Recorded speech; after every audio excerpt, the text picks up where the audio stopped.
ஏன்டா சரவணா, பா உன் மனசுக்கு பிடிச்சது நம்ம கடையில் வந்து வேலை பார்க்குறியா? ஆமாப்பா, ஏன் கேட்குறீங்க? இல்லை, கேட்டேன். டேய், உண்மையை சொல்கிறேன், மனசு பிடிச்சதான் வந்து வேலை பார்க்குறியா? அப்பா நான் உண்மையாக தான் சொல்கிறேன். ஏன்டா ஒரு 4-5 நாள் கழிச்சு எப்பா உங்களுக்கு பயந்து தான் நான் வேலைக்கு வந்தேன்னு சொல்கிற மாட்டியா?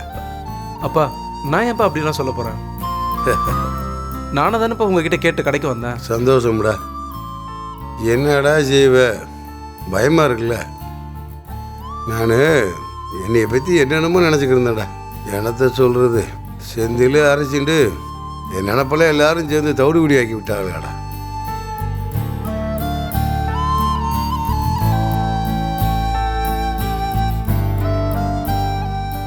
ஏன்டா வெள்ளி, உனக்கு என் மேலே ஏதாவது கோபதாபம் இருக்கா?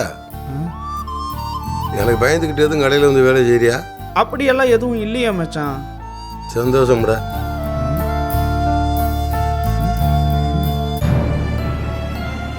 திரும்பவும் கேட்குறேன்டா. டேய், எதுவாக இருந்தாலும் யோசிக்காமல் உண்மையை சொல்லுங்கடா. சொல்கிறேன் மச்சான், சொல்கிறோம். மிச்சம் இருக்குது கதிர்ப்பையன் ஒருத்தன். அடுத்து அவன் என்ன கொண்டு தூக்கி போட போகிறானோ எனக்கு ஒன்றும் புரியல.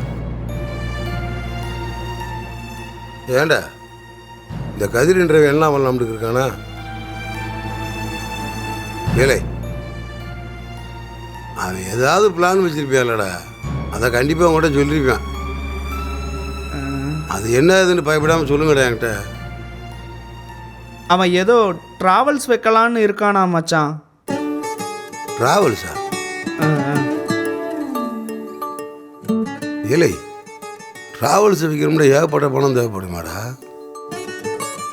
அதுக்கு என்ன செய்ய போகிறானாவே? இல்லைப்பா, லோன் போட்டு ட்ராவல்ஸ் வைக்க போகிறானா. லோனுக்கு தான்ப்பா அவன் ரொம்ப அலைஞ்சிக்கிட்டு இருக்கான். அப்பா அவன் உங்ககிட்ட சொல்லக்கூடாதுன்னு அவன் நினைக்கலப்பா. எனக்கு எல்லாம் புரியுதுடா. என்ன ஒன்று, அவனுக்கு என்கிட்ட பேசுறது கொஞ்சம் பயம், அப்படித்தானே? அப்படிலாம் எதுவும் இல்லைப்பா. அப்புறம் ஏண்டா, நான் தெரியாமல் தான் கேட்குறேன். நான் கரெக்டாக இல்லை காண்டாம இருக்கேம்மா. அவன் ஏதாவது சொன்னால் அவன் குறவழி பிடிச்சி கடிச்சு தின்ன போகிறேன்னா? இல்லைப்பா, அது வந்து இல்லை, எல்லாரும் ஒரு விஷயத்தை புரிஞ்சுக்கங்கடா.